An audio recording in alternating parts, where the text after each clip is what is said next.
యెరూషలేమును నాశనం చేసి కాల్చివేసింది ఎవరంటే బబులోను రాజైన నెబుకద్నెజరు. బబులోను రాజు అయినటువంటి నెబుకద్నెజరు అనేటువంటి ఆయన క్రీస్తు పూర్వం 586 సంవత్సరంలో యెరూషలేము మీద దాడి చేసి యెహోవా మందిరాన్ని, రాజభవనాలను, పట్టణంలోని ముఖ్యమైన ఇల్లంటిని అగ్నితో కాల్చివేసి ప్రాకారాలను పడగొట్టించాడంట. ఎవరు? నెబుకద్నెజరు అనేటువంటి రాజు యెరూషలేము మీద దాడి చేసి 586 సంవత్సరం BC, క్రీస్తు పూర్వం 586 సంవత్సరంలో యెరూషలేము మీద దాడి చేసి ఆ పట్టణ ప్రాకారాలను, అదేవిధంగా కొన్ని ముఖ్యమైనటువంటి ఇంటినన్నిటిని కూడా అగ్నితో కాల్చివేసి ప్రాకారాలను పడగొట్టాడట. ఎందుకు అలా పడగొట్టాల్సి వచ్చిందయ్యా అంటే, యెరూషలేములో దేవుణ్ణి ఆరాధించేటువంటి యూదులైనటువంటి వారు, ఇశ్రాయేలీలు అవిధేయతకు మరియు వారు చేసినటువంటి విగ్రహారాధనకు శిక్షగా దేవుడు ఈ సంఘటనను అనుమతించాడట. అంటే దేవుని ప్రజలైన వారు దేవుని మీద తిరుగుబాటు చేసి వాళ్ళకు నచ్చినట్లుగా దేవుడు వారితో చేసిన నిబంధనను మీరి వాళ్ళకు నచ్చినట్లుగా జీవించడాన్ని బట్టి యెరూషలేము మీదకి, ఆ యూదా రాజ్యం మీదకి దేవుడు వినాశనాన్ని ప్రవేశపెట్టాడు. బబులోను రాజైన నెబుకద్నెజరు ద్వారా యెరూషలేము పట్టణం కూల్చబడింది. పట్టణానికి చుట్టూ ప్రాకారాలు ఉంటాయి. ప్రాకారం అంటే ఏంటి? ప్రహరీ గోడలు లాంటి ప్రాకారాలు, ప్రొటెక్షన్ అనమాట. ఆ గోడలన్నీ కూడా కూల్చివేయబడిన ఆ గోడలు కాల్చివేయబడినాయి అంట. కూల్చివేయబడటమే కాదు, అగ్ని చేత కాల్చివేయబడి ఉన్నటువంటి సందర్భం. దాదాపుగా అవి కూల్చివేసి 140 సంవత్సరాల పాటు మరలా ఆ యెరూషలేము ప్రాకారాలను తిరిగి కట్టిన వాళ్ళు ఎవ్వరూ లేరు. కూల్చివేయబడి 140 సంవత్సరాల పాటు అలాగే ఉంది ఆ ప్రాకారం లేని పట్టణం లాగా యెరూషలేము.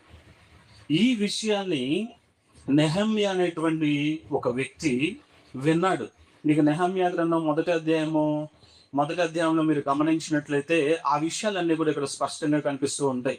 ఆయన దగ్గరికి ఆ నెహమ్యా, చూడండి మొదటి వచనంలో, అహల్య కుమారుడైన నెహమ్యా యొక్క చర్యలో 20వ సంవత్సరములో కిస్లీపు మాసమున నేను షూషను కోటలో ఉండగా నా సహోదరులలో హనానీ అను ఒకడు యూదుల్లో కొందరును వచ్చిరి. ఈయన దగ్గరికి వచ్చారు. ఆ వచ్చిన వారు చెరపట్టిన శేషములో తప్పించుకొనిన యూదులను గూర్చియు యెరూషలేమును గూర్చియు నేను వారిని అడగగా, అంటే యెరూషలేము మీద బబులోను దాడి చేసినప్పుడు, చెరపట్టినప్పుడు కొంతమంది తప్పించబడినటువంటి ఆ శేషము గురించి, అంటే మిగిలిన వారి గురించి ఈయన అడుగుతున్నాడు. ఎవరైనా సరే చెదరగొట్టబడిన యూదులు తప్పించుకుని వెళ్ళిపోయిన తర్వాత వాళ్ళు ఎలా ఉన్నారు, వాళ్ళ క్షేమ సమాచారాలు తెలుసుకోవడం ఎక్కడైనా జరుగుతుంది కదా. అట్లాగే ఈ నెహమ్యా అడిగినప్పుడు వారు ఏం చెప్తున్నారంటే, చూడండి 3వ వచనంలో, ఆ దేశములో బహుగా శ్రమను నిందను పొందుచున్నారు, మరియు యెరూషలేము యొక్క ప్రాకారము పడద్రోయబడినది, దాని గుమ్మములను అగ్ని చేత కాల్చబడినవి నాతో చెప్పిరి. ఈ మాటలు వినినప్పుడు నేను కూర్చుండి ఏడ్చి. ఇక్కడ నెహమ్యా యొక్క మైండ్ సెట్ ఎలా ఉందో చూడండి. నెహమ్యా ఎలాంటి సిచ్యువేషన్లో ఉన్నాడు? దాదాపు 140 సంవత్సరాల క్రితం కూల్చివేయబడింది, దాన్ని ఎవరు పట్టించుకోవట్లేదు.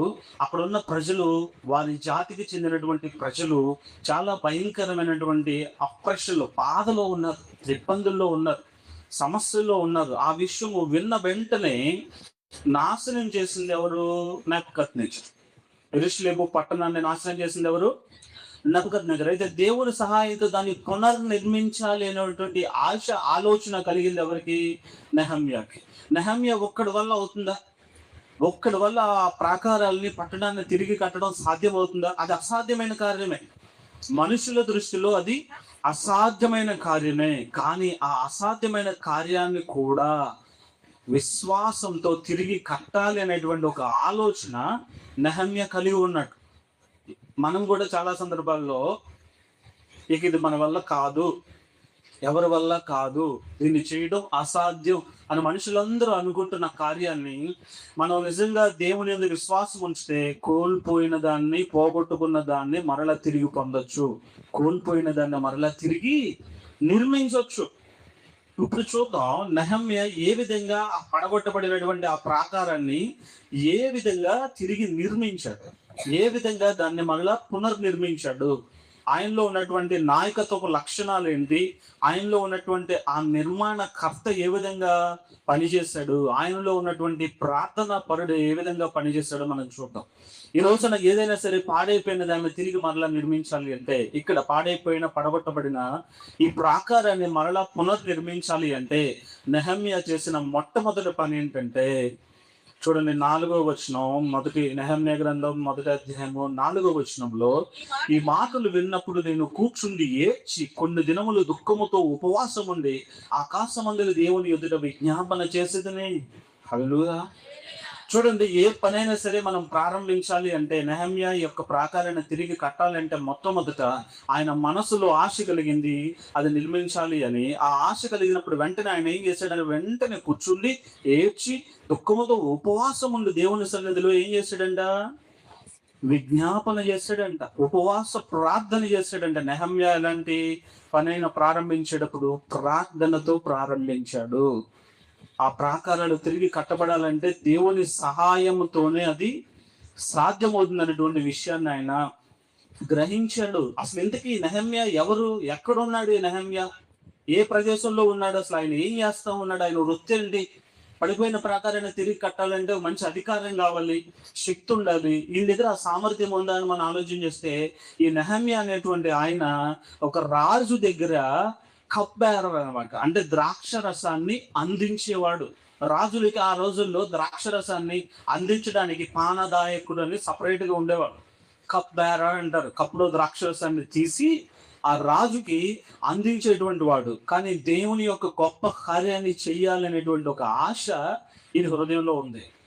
ఆశ ఈయన హృదయంలో ఉంది. ఎలా చేయాలో తెలియదు. కానీ దేవుడి దగ్గర ఏం చేస్తున్నాడు? ఫస్ట్ ప్రార్థన చేస్తున్నాడు. ఆ ప్రార్థన చేసే ముందు ఆయన హృదయంలో ఏం కలిగింది? ఆ విషయం వినబట్టిన హృదయంలో భారం కలిగింది. హల్లెలూయా. మనం ఏదైనా సరే ఒక పనిని చేయాలన్నా, ఒక కార్యాన్ని చేయాలి అన్నా మన హృదయంలో మొట్టమొదట భారం ఉండాలి. భారం లేకుండా మనం ఏం చేయలేం. భారంతో పాటుగా ప్రార్థన కూడా కావాలి. భారం ఒకటే ఉండి ప్రార్థన చేయకపోతే, దేవుని సహాయం లేకపోతే మనం దాన్ని సాధించలేం. ఇక్కడ నెహమ్యా జీవితంలో మీరు మొదటి అధ్యాయం 1 నుంచి 11 వచనాలు మీరు గమనించినట్లయితే, ఆయన యెరూషలేము గోడల్లో పడిపోయినాయి అని విన్నప్పుడు ఆయన కలిగిన భారం ఏంటి? తిరిగి ఆ గోడల్ని నిర్మించాలనేటువంటి ఒక భారం ఆయనకు కలిగింది. ఆ భారంతో పాటుగా కన్నీటి ప్రార్థన, ఉపవాస ప్రార్థన ఈయన చేయడం ప్రారంభించాడు. కేవలం ప్రార్థన మాత్రం చేసి, భారం మాత్రం ఉంది మాకు, ప్రార్థన చేస్తే అన్ని జరిగిపోతాయని నేను కూర్చోలే. చాలా మంది క్రైస్తవులుగా మనం ఏం చేస్తామంటే, మనకి భారం ఉంటుంది, ఆ సమస్యల నుంచి బయటకు రావాలనే భారం ఉంటుంది, బాధల నుంచి బయటకు రావాలనే భారం ఉంటుంది. ఆ భారంతో కూడి ఉపవాసం ఉండి ప్రార్థన కూడా చేస్తాం. ప్రార్థన ప్లస్ భారము ఉంటే కార్యం జరిగిపోతుందా అంటే కానే కాదు. భారం ఉండాలి, ప్రార్థన చేయాలి, దాంతో పాటుగా నువ్వు ప్రణాళికలను కూడా సిద్ధం చేసుకోవాలి. దేవుడు నీకంటూ జ్ఞానాన్ని ఇచ్చాడు, తెలివినిచ్చాడు, వివేకాన్ని ఇచ్చాడు, సామర్థ్యాన్ని ఇచ్చాడు, సమర్థతనిచ్చాడు. ఆ జ్ఞానాన్ని నువ్వు ఉపయోగించి, నీ తెలివిని ఉపయోగించి, సామర్థ్యాన్ని ఉపయోగించి, ఇప్పుడు ఉన్నటువంటి సమస్య ఏంటి, ఆ సమస్యలో నుంచి నేను బయటకు రావడానికి ఎలాంటి ప్రణాళికలు నేను సిద్ధం చేయాలి, ఏం చేస్తే దీనిలో నుంచి నేను బయటకు రాగలుగుతాను. భారం హృదయంలో ఉంది. ఆ భారం నువ్వు ప్రార్థన వైపు మరల్చాలి, ప్రార్థన చేయాలి. ప్రార్థనతో పాటుగా ప్రణాళికలు కూడా నువ్వు సిద్ధం చేయాలి. ఇక్కడ నెహమ్యా మీకు 2వ అధ్యాయం 1 నుంచి 18 వచనాల్లో మీరు గమనిస్తే, ఆయన ప్రణాళికలు ఎలా సిద్ధం చేసాడో తెలుసా? ప్రార్థన చేసిన తర్వాత దేవుని దగ్గర ప్రార్థన చేసి, ఇప్పుడు రాజు దగ్గర నేను నోరు తెరిచి రాజు దగ్గర నుంచి సహాయం పొందుకోవాలి. ఇప్పుడు రాజు సహాయం చేస్తేనే నా వల్ల అవుతుందని నేను తెలుసు. కానీ రాజుని ఎలా అడగాలి, దానికి ప్రణాళిక ఎలా సిద్ధం చేసుకున్నాడు? దేవుడి దగ్గర ప్రార్థన చేశాడు. ప్రార్థన చేసిన తర్వాత ఆ రాజుకి 2వ అధ్యాయం తర్వాత చదువుకోండి, మౌనంగా విచారంగా ఉండి కప్పును తీసి ఆయనకి ఇస్తుంటే, ఆ కప్పు తాగుతూ ద్రాక్షరసం తీసుకుంటూ రాజు అన్నాడు, ఏమయ్యా నెహమ్యా, నీకు ఏ రోగం కూడా లేదు కదా, ఏ వ్యాధి లేదు కదా, ఎందుకంత విచారంగా ఉన్నావు?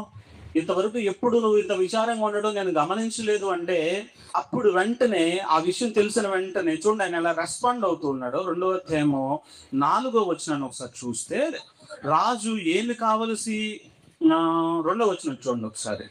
కాగా రాజు, నీకు వ్యాధి లేదు కదా, నీ ముఖం విచారంగా ఉన్నదేమి, నీ హృదయం దుఃఖము చేతేగా అది కలిగినదని నాతో అనగా, నేను మిగులు భయపడి రాజు చిరంజీవి ఎగునుగాక, నా పితరుల సమాధి నుండి పట్టణము పాడైపోయి దాని గుమ్మములు అగ్ని చేత కాల్చబడి ఉండగా నాకు దుఃఖముఖము లేకపోనాను రాజుతో అంటది. చూడండి ఎలా రెస్పాండ్ అవుతున్నాడు. ఈయన ప్రణాళిక ఎలా ఉందో చూడండి. ముందుగానే నేను ఒక ప్రణాళిక సిద్ధం చేసుకున్నాడు. రాజు దగ్గరికి విచారమైన ముఖంతో నేను వెళ్ళాలి, రాజు అటెన్షన్ నా మీద పడాలి, ఎందుకు నువ్వు ఇంత విచారంగా ఉన్నావు అని రాజు నన్ను అడగాలి. అడిగిన వెంటనే నేను సమాధానం, నా పూర్వీకుల పట్టణం కూల్చబడి ఉన్నప్పుడు, నా పితరుడు సమాధులు ఉన్న పట్టణం పాడైపోయి ఉన్నప్పుడు మరి దుఃఖము కాక విచారం కాక నేను సంతోషిస్తానా రాజుతో అనాలి అని ఆలోచన చేత వెళ్ళి అలా అన్నప్పుడు, అప్పుడు రాజు వెంటనే ఎందుకు నీకు ఏం కావాలి చెప్పు, ఏం కావాలని రాజు అడిగిన వెంటనే అప్పుడు ఈయన వెంటనే ఏం చేశాడో చూడండి 4వ వచనంలో. అప్పుడు రాజు ఏమి కావాల్సి నీవు మనం చేయించున్నావని నన్ను అన్నప్పుడు వెంటనే ఈయన రెస్పాండ్ అవ్వలేదండి. ఇక్కడ చూడండి, జాగ్రత్తగా గమనించండి. నేను ఆకాశ మండలి దేవునికి ప్రార్థన చేసి, హల్లెలూయా, ఆయన ప్రార్థన చేయడానికి గదిలోకి వెళ్ళిపోయాడా? అయితే నాగండి రాజు గారు ఒక నిమిషం మీకు సమాధానం చెప్పాలంటే నేను వెళ్ళి ప్రార్థన చేసుకుని రావాలని వెళ్ళి లోపలికి వెళ్ళిపోయి తలుపులు తీసి ప్రార్థన చేసి మళ్ళీ వచ్చి సమాధానం చెప్పాడా? లేదు. రాజుతో మాట్లాడేటప్పుడే, రాజు సమాధానం ప్రశ్న అడిగిన వెంటనే సమాధానం చేసేటప్పుడే వెంటనే ఈయన ఏం చేశాడంట, ఆకాశమందలి దేవునికి ప్రార్థన చేసి రాజుతో ఈ సముఖమందు నేను దయ పొందిన ఎడలా అని ఇక్కడ ప్రారంభించాడు. ఇప్పుడు అదంతా మీరు తర్వాత చదువుకోండి. ఇక్కడ పాయింట్ ఏంటంటే నేను చెప్పాలనుకుంటుంది, మీరు ఏ సిచ్యువేషన్ లో ఉన్నారో, ఎక్కడ ఉన్నారో, దేనికి రెస్పాండ్ అవుతున్నారో, రెస్పాండ్ అయ్యే ముందు మీ శక్తి కాదు ఆయన సామర్థ్యం మీద ఆధారపడాలి, దేవుని మీద ఆధారపడాలి. ఇక్కడ ఆయనకి ఎలాంటి సమాధానం చెప్పాలి? నా జ్ఞానం సరిపోదు ప్రభువా, నువ్వు నాకు సహాయం చేయండి. వెంటనే ఫ్రాక్షన్ ఆఫ్ సెకండ్స్ లో అక్కడ ఆకాశం ఉన్న దేవునికి ప్రార్థన చేసి రెస్పాండ్ అవడం ప్రారంభించారు. ఆ ప్రార్థన ఎప్పుడైతే ఈయన చేశాడో దేవుడు ఈయన పక్షాన ఉండి ఈయనకి ఆలోచన చెప్పి రాజుతో ఎలా మాట్లాడాలి, రాజుతో ఎలా పని చేయించుకోవాలనే జ్ఞానాన్ని, సామర్థ్యాన్ని దేవుడు ఆయనకి వెంటనే ఇచ్చాడు. దేవుడు వచ్చి ఇక్కడ రాజుతో మాట్లాడాలా? సుమా గమనిస్తున్నారా? మాట్లాడుతుంది నెహమ్యానే, పని చేస్తుంది నెహమ్యానే, వాడబడుతుంది నెహమ్యానే. అంటే తన సామర్థ్యాన్ని ఉపయోగించుకుంటున్నాడు, తన ప్రార్థనను ఉపయోగించుకుంటున్నాడు. దేవుణ్ణి ప్రార్థన చేయడం ద్వారా దేవుని నడిపింపుని పొందుకుని అక్కడ పని జరిగించుకుంటున్నాడు. మనం పని చేయాలి, అసాధ్యమైన దాన్ని కార్యంగా మార్చాలి అంటే ఆయన మీద ఆధారపడాలి. ఆయన మీద ఆధారపడి మనం ప్రార్థన చేసిన వెంటనే దేవుడు తప్పక కల్పించుకుంటాడు. అక్కడ నెహమ్యా జీవితంలో అద్భుతం జరిగింది. ఆ రాజు వెంటనే నెహమ్యాకి నీకు ఏం కావాలంటే తీసుకుని వెళ్ళు, ఎన్ని రోజులు పడుతుంది నీకు తిరిగి రావటానికి అని అడిగితే సంగతి చెప్పినప్పుడు వాళ్ళు ఓకే అని చెప్పి ఇక్కడ నుంచి అప్పుడు వెంటనే మళ్ళీ అడగడం ప్రారంభించాడు. నేను ఇక్కడ నుంచి వెళ్ళేటప్పుడు నాకు కొంచెం తాకీదులు ఇస్తారా? ఈ నది దాటి నేను ఆవలికి వెళ్ళాలి, కొంత కలప కావాలి, అడవిలో ఉన్న వాళ్ళకి అక్కడ కలప నాకు కావలసినంత తీసుకుంటానికి మీరు తాకీదులు రాసిస్తారా? చూడండి ఎంత తెలివిగా సిద్ధపడ్డాడో చూడండి. రాజుతో పని చేయించుకుంటానికి కేవలం కూర్చుని నేను ఏడుస్తూ ఉంటే, ప్రార్థన చేస్తూ ఉపవాసం ఉన్నట్టు గదుల్లో తలుపు వేసుకుని కూర్చుని ప్రార్థన చేస్తే కార్యం జరిగిపోద్దంటారా? కేవలం ప్రార్థన దగ్గరే ఆగిపోతున్నాం మనం. సిద్ధపాటు లేదు, ప్రణాళిక లేదు. ఒక ప్రణాళిక లేకుండా, సిద్ధపాటు లేకుండా నువ్వు ఏ పని కూడా సాధించలేవు. దేవుడు దిగువచ్చి అక్కడ కార్యం చేయడు, జ్ఞానాన్ని నీకు ఇస్తాడు. నువ్వు సిద్ధపాటుగా ఏ పని ఎలా చేయాలని ప్రణాళికలు నువ్వు సిద్ధం చేసుకుంటే, ప్రార్థనా పూర్వకంగా పని ప్రారంభిస్తే దేవుడు నీకు తోడుగా ఉండి ఆలోచన చెప్తాడు. ఇక్కడ నెహమ్యాకి దేవుడు తోడుగా ఉన్నాడు. ఆ దేవుని చిత్తాన్ని ఆయన నెరవేర్చాడు. దేవుని చిత్తం మన మీద ఉన్నప్పుడు మన మార్గాల్లో కూడా దేవుడు ఏం చేస్తాడంటే సరళం చేస్తాడు, సుగమం చేస్తాడు. సిద్ధపాటు లేకుండా విజయం అసాధ్యం, గుర్తుపెట్టుకోండి. ఇక్కడ నెహమ్యా పడద్రోయబడిన ఆ గోడలను మరలా పునర్నిర్మించడానికి ఆయన దగ్గర ఏముంది? ఇక్కడ సిద్ధపాటు ఉంది. మొదట ఏముంది? ప్రార్థన ఉంది, భారం ఉంది హృదయంలో. ఆ భారాన్ని ప్రార్థనతో దేవుని దగ్గర వెళ్ళగక్కాడు, దేవుని దగ్గర చెప్పుకున్నాడు. చెప్పిన వెంటనే మళ్ళీ ఈయన ప్రణాళికలు సిద్ధం చేయడం ప్రారంభించాడు. ఆ ప్రణాళికలు సిద్ధం చేసి ముందుకు వెళ్తున్నప్పుడు సవాళ్ళు ఎదురవుతాయి. సవాళ్ళు ఎదుర్కోవడానికి మనం సిద్ధం చేసుకోకుండా కార్యాన్ని మనం పొందలేమండి. మనం ఏమనుకుంటాం, ఏ సవాళ్ళు మనకు రాకూడదు, మనం ప్రార్థన చేస్తే దేవుడు అలా వచ్చి ఇలా కార్యం చేసి వెళ్ళిపోవాలి. మనకి ఎలాంటి సవాళ్ళు, మనకి ఎలాంటి ఛాలెంజెస్ రాకూడదు, ఎలాంటి పెయిన్ మనం కలగకూడదు, ఎలాంటి బాధ మనకు కలగకూడదు. దేవుడే అన్ని కలగ చేసుకుని ఆయనే చేసేయాలి కదా. మన ఆలోచన ఎలా ఉంటుంది. కానీ దేవుడు ఎప్పుడు కూడా ఆయనంతటా ఆయనగా బలవంతంగా ఏది చేయడు, మన ద్వారానే చేపిస్తాడు. మనకి ఏది మంచి ఏది చెడు చెప్తాడు, ఏది ఎలా చేయాలి, చేస్తే మంచి చేస్తే ఏం ఫలితం, చెడు చేస్తే ఏం ఫలితం ఉంటుందని జ్ఞానాన్ని మనకి ఇస్తాడు. నిర్ణయం తీసుకోవాల్సింది మనమే. హల్లెలూయా. దేవుడు వచ్చి నిర్ణయం తీసుకుని నిన్ను తీసుకెళ్లి నడిపించి ఏం చేపించడు. ఆయన ఆత్మ నీలోనికి వచ్చి ఇదిగో నువ్వు ఇది చేయి అది చేయి రోబోలాగా నిన్ను ఆయన నడిపించడు. నీకు జ్ఞానాన్ని ఇచ్చాడు. ఆ జ్ఞానానికి ఆలోచన చెప్తాడు. ఇది మంచి ఇది చెడు, నువ్వు ఎలా వెళ్ళాలో అక్కడ నిర్ణయం నువ్వే తీసుకోవాలి. మనం ఎంతసేపు ఏం చేస్తామంటే మన నిర్ణయం తీసుకోం, ఎదుటోళ్ళ మీద తోసేయడానికి సిద్ధంగా ఉంటాం. మనం సొంతంగా నిర్ణయం తీసుకుంటే అక్కడ వచ్చినటువంటి లాభ నష్టాలకి బాధ్యత మనమే వహించాలి కదా. అందుకని మనల్ని అడుగుతారని ఎంతసేపు సింగిల్ గా మనం ఏం చేయకుండా పక్కన మీద తోసేయడానికి సిద్ధంగా ఉంటాం. అలా ఉండకూడదు. దేవుడు ఏదో వస్తాడు చేస్తాడనే భ్రమలో మీద దయచేసి ఉండొద్దు. దేవుడు వస్తాడు, నీలోనికి ఆలోచన చెప్తాడు. ఆలోచన వింటావా వినవా నీ ఇష్టం, అది నీ చేతిలో ఉంది. నీకు పెళ్ళి అవ్వాలి అంటే నువ్వు ఇక్కడ కూర్చొని ప్రార్థన చేసి పెళ్ళి అవ్వాలి అంటే ఎవరినో తీసుకొచ్చి పెళ్లి చేసాడు. పెళ్ళి అవ్వాలంటే ఏం చేయాలి? దానికి ఒక సిస్టమ్ ఉందిగా, దానికి పద్ధతులు ఉన్నాయిగా, ప్రణాళికలను సిద్ధం చేసుకోవాలిగా. పెళ్లి చేయాలంటే ఏం చేయాలి? దాని ప్రొసీజర్ ఉంటుందిగా. నువ్వు ప్రార్థన చేసుకుని ప్రారంభించి సిద్ధపాటుతో నీ ప్రణాళికలు నువ్వు సిద్ధం చేసుకుంటే దానికి ఏం చేయాలి? వివాహం అంటే కూర్చుని ప్రార్థన చేసేస్తే దేవుడు వచ్చి ఇచ్చేస్తాడా? పెళ్లి చేసేస్తాడా? కూర్చుని ప్రార్థన చేయాలి. ఆ వివాహం అంటే దానికి ఎంత ఖర్చు అవుతుంది, దాన్ని సిద్ధం చేసుకుంటూ ఉండాలి. వివాహానికి పార్ట్నర్స్ ఎలా అప్రోచ్ అవ్వాలి, ఎక్కడెక్కడ ఉన్నారు, ఏంటి, ఎవరి దగ్గరికి వెళ్తే సంబంధాలు మనకి తెలుస్తాయి అనేది దానికి ప్రణాళిక సిద్ధం చేసుకోవాలి. ఆ వచ్చిన వాళ్ళకి తర్వాత మనం చేయాల్సినవి ఏంటి, ఎక్కడ చేయాలి, ఎలా చేయాలి, ఏ విధంగా చేయాలి, అన్ని ప్రణాళికలు మనం ముందు సిద్ధం చేసుకోకుండా ప్రభువా పెళ్లి చేయి, ప్రభువా పెళ్లి చేయి, అయ్యా వివాహం చేయి అంటే నువ్వు కొట్టులోకి వెళ్ళి నాకు ఇంటి నెలకు సరిపడా సరుకులు ఇచ్చేయండి ఇచ్చేస్తాడా? ఏం సరుకులు కావాలి నీకు? ఒక్కొక్క ఇంట్లో ఒక్కొక్క రకంగా ఒక్కొక్క సరుకు వాడతారు, ఒక్కొక్కటి వాడరు. నువ్వు ఒక లిస్ట్ ప్రిపేర్ చేయాలిగా. 1/2 కేజీయో 1/2 కేజీయో కేజీయో అందులో రకాలు ఏం కావాలనేది నువ్వు ఒక డిజైన్ చేయాలిగా, రాయాలిగా. ఒక ప్రణాళిక, ఒక ప్లానింగ్ ఉండాలిగా. ఏ ప్లానింగ్ లేకుండా మొద్దుగా కూర్చుని ప్రార్థన చేసి నువ్వు ఇచ్చేయి, నువ్వు తెచ్చేయి, నువ్వు చేసే ఈ ప్రార్థనలు అలవాటు అయిపోయినాయి. కాదు, ప్రార్థన చేయాలి, ప్రణాళికతో సిద్ధపడాలి. అప్పుడు నీ ప్రణాళికతో నువ్వు వెళ్తున్నప్పుడు కూడా ప్రార్థన పూర్వకంగానే. ఈయన ప్రణాళికలో కూడా రాజుతో మాట్లాడేటప్పుడు కూడా ఏం చేస్తున్నాడైనా? ప్రార్థన చేసి సమాధానం చెప్తున్నాడు. నువ్వు కూడా అంతే. ఏదైనా సరే ఒక కార్యం చేసేటప్పుడు ఆ సమయంలో ఇప్పుడు సవాళ్ళు ఎదుర్కొంటాం. చూడండి, ఇక్కడ ఈయనకి ఎదురైన సవాళ్ళు ఏంటయ్యా అంటే 4 నుంచి 6 అధ్యాయాల్లో మీరు గమనిస్తే అక్కడ సన్బల్లటు టోబియా అనేటువంటి 2 వ్యక్తులు ఈయన గోడ ఎలా కడతాడు, ఈయన ఎలా నిర్మిస్తాడని చెప్పి దాని మీద విమర్శించడం, బెదిరించడం ప్రారంభిస్తారు. ఇక్కడ సన్బల్లటుని చూడండి, 10వ వచనంలో ఉంటుంది. ఇక్కడ సన్బల్లటు టోబియా అనేటువంటి 2 దాసులు ఈయన మీద తిరుగుబాటు చేసినట్లుగా, ఈయన బెదిరించినట్లుగా, ఎలా కడతారో మేము చూస్తాం అన్నట్లుగా తక్కువ చేసి మాట్లాడుతూ ఉంటారు వాళ్ళు. అట్లాంటి విమర్శలు ఎదురైనప్పుడు, మీరు పని ప్రారంభించినప్పుడు విమర్శలు ఎదురైతే మీరు ఎలా రెస్పాండ్ అవుతారు? ఇక్కడ నెహమ్యా ఎలా రెస్పాండ్ అయ్యాడో తెలుసా? మీరు ఎలా రెస్పాండ్ అవ్వాలి?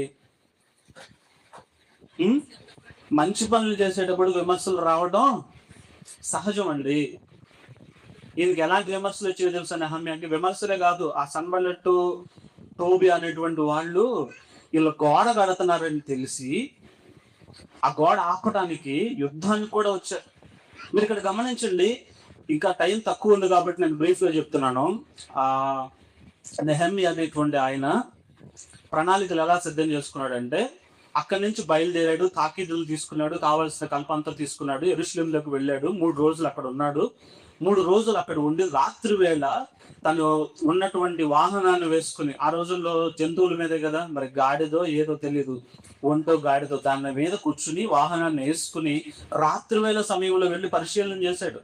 ఏమేమి కాలిపోయింది, ఎక్కడి నుంచి ప్రారంభించాలి, ఏ విధంగా ప్రారంభించాలి, బ్లూ ప్రింట్ ప్రిపేర్ చేసుకోవడానికి ముందు వెళ్ళి ఏం చేశాడు? ఎంక్వైరీ చేశాడు.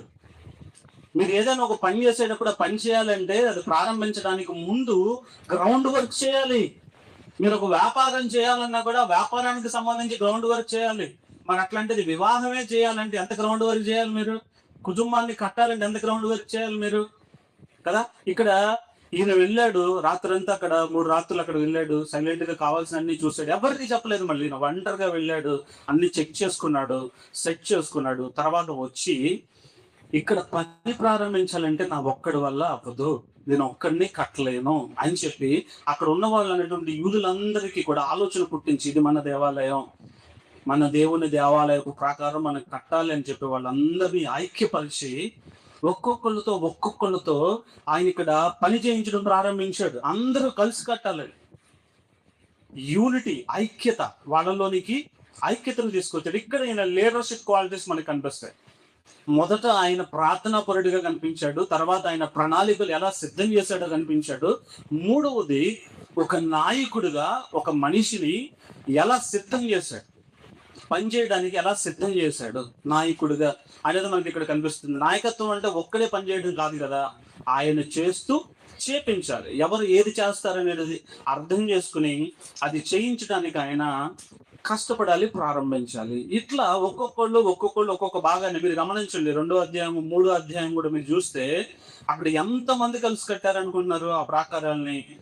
మొదటి వచనం నుంచి అక్కడ ఎల్యాషీబును అతని సహోదరులు గుర్రపు గుమ్మమును కట్టి ప్రతిష్ఠించి తలుపులు నిలిపి అక్కడి నుంచి ప్రారంభమైతే ఎరుకో పట్టణపు వారు, తర్వాత జక్కూరు, హస్సెనాయ వంశస్థులు, మెరేమోతు, మెషుల్లాము, ఇలా ఒకళ్ళు కాదు, సాదోకును, తెకోవియు, తర్వాత మెషుల్లాము, మెలచ్య, మెరోనోతో బీయుడైన యాదోనును, ఇట్లా ఒక్కొక్కళ్ళు మీరు 3వ అధ్యాయం చివరికి వచ్చేసరికి మల్కియా, చూసారా 3వ అధ్యాయం చివరిలో బంగారపు పనివారు వర్తకులను బాగు చేసిరి.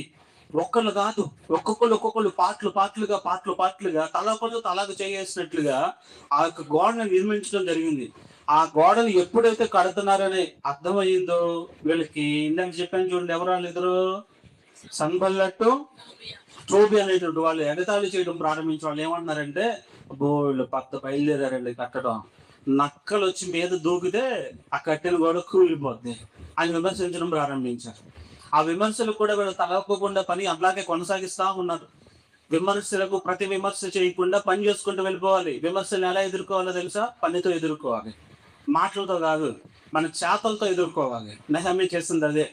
పట్టించుకోకుండా వెళ్ళిపోతుంటే వీళ్ళ మాటలకు కూడా మనకు పడట్లేదని చెప్పి యుద్ధం చేయడం ప్రారంభించారు. వీళ్ళ మీదకి యుద్ధానికి రావడం ప్రారంభించారు. అప్పుడు వీళ్ళు ఏం చేశారు? యుద్ధానికి వచ్చినప్పుడు ఉన్న వాళ్ళలో వాళ్ళే ఒక చేత్తో కత్తి పట్టుకుని ఒక చేత్తో పని చేయడం ప్రారంభించారండి.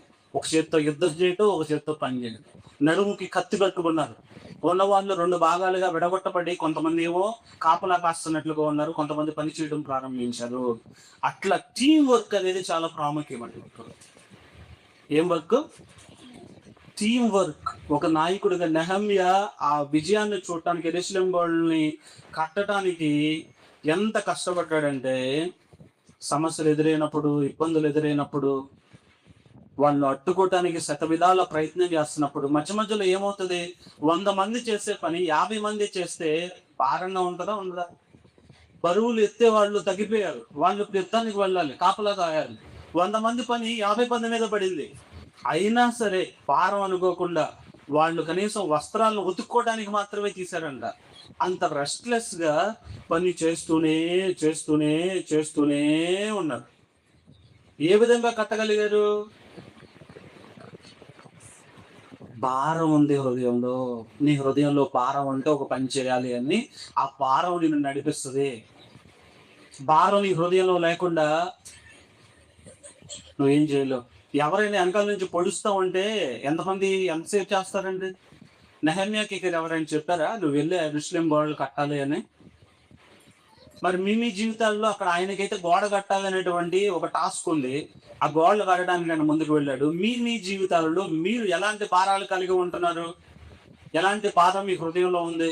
నిజంగా మీ హృదయంలో భారం ఉందా? ఎవరైనా చెప్తా ఉంటే, పొడుస్తూ ఉంటే, ముళ్ళుగర పెట్టుకుని పొడుస్తూ ఉంటే ముందుకెళ్తున్నారా మీరు?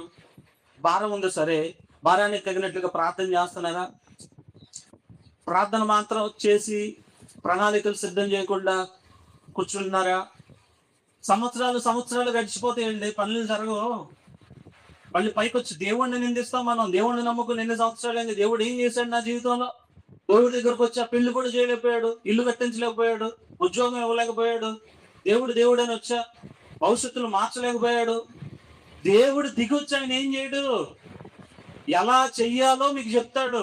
మీరు చేయాలి, ఇల్లు మీరు కట్టాలి, మీ ద్వారా చేస్తాడు ఏ కార్యం చేసినా దేవుడు. పెళ్లి చేయాలన్నా, ఇల్లు కట్టాలన్నా, ఉద్యోగం సంపాదించాలన్నా మీ పరిశ్రమ కూడా ఉండాలి, మీ కష్టం కూడా ఉండాలి.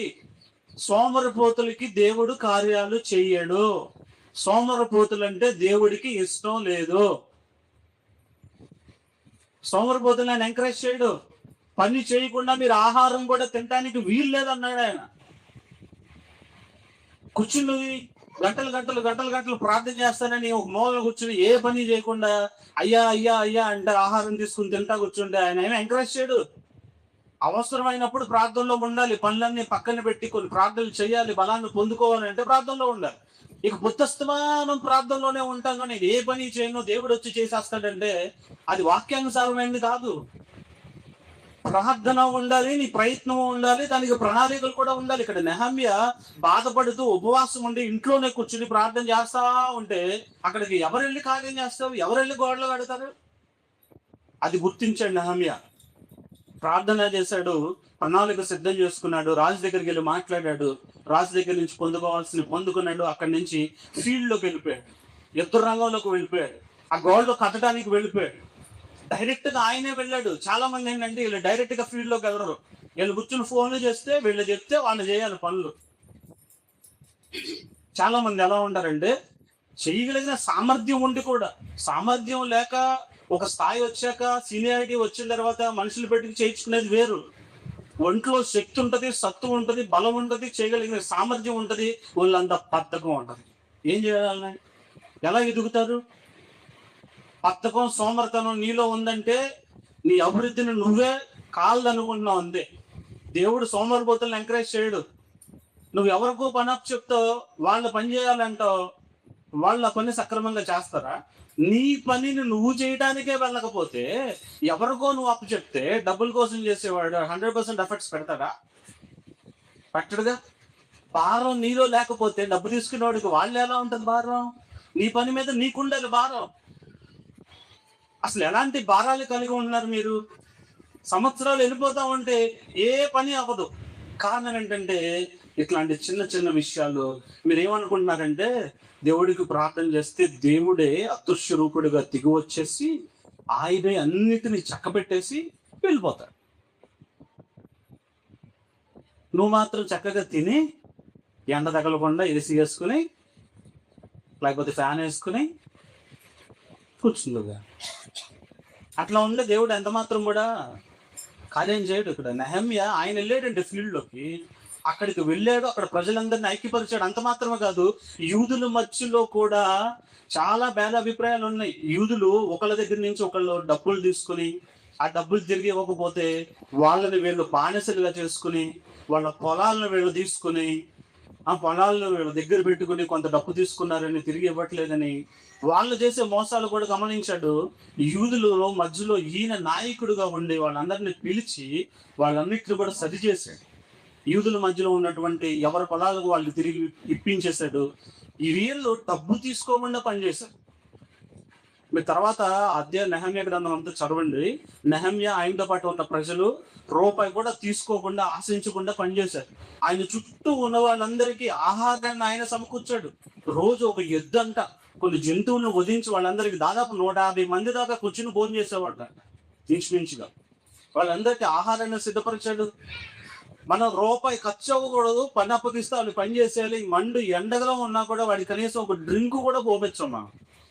దానికి కూడా డబ్బులు లెక్కేస్తాం మనం. పొలం పనులకి వెళ్తా ఉంటారుగా, ఆ పొలం యజమానులు ఉంటారు, అందరూ ఒకలా ఉండరు. కొంతమంది ఏమో వీళ్ళు ఎండలో పని చేస్తున్నారని మజ్జిగ ప్యాకెట్లని, డ్రింకులని, కూలింగ్ వాటర్ అని అయ్యని తీసుకొస్తా ఉంటారు. కొంతమంది ఏమో మంచినీళ్ళు బిందులో తీసుకొచ్చి గ్లాసుల్లో పోస్తూ ఉంటారు. వాళ్ళు సాటి మనుషులేగా, వాళ్ళకి ప్రాణం ఎండకి ఏమవుతుంది కావాల్సినవి కూడా చూడరు. ఎట్లాంటి మూర్ఖమైన స్వభావం కలిగి ఉంటే పనులు జరగవండి.